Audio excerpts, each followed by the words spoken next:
साथीहरू सबैजनालाई नमस्कार। टाढाको चाहिँ हामी दाजुभाइ यसो घुम्न जाने प्लान गरेर निक्ल्यौँ। अनि पुल आयो, पुलमा चाहिँ मैले मोबाइल निकालेर यसो एउटा भिडियो खिच्दिउँ न त भनेर भिडियो खिच्नतिर लागेँ। अगाडि बाइक चलाइरहनु थियो, म पछाडिबाट भिडियो खिच्दै थिएँ। ठ्याक्कै मन्दिर आइहाल्यो। मन्दिरमा एउटा भिडियो खिचौँला भन्दै उठेर अनि फेरि ब्याक क्यामेरा गरेर यताबाट खिच्न थालेँ। यतिकैमा जाँदै थिएँ मोटरसाइकलहरू स्पिडमा आइरहेको थियो होइन। अब यता यस्तै हुन्छ, अब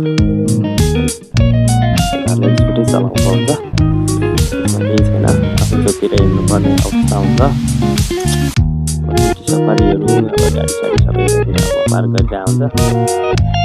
त्यतिकै हामी दाजुभाइ घुम्दै गयो। साथीहरू आजलाई चाहिँ यति भिडियो फेरि अर्को दिन भिडियो खिचेर अपलोड गर्नेछु।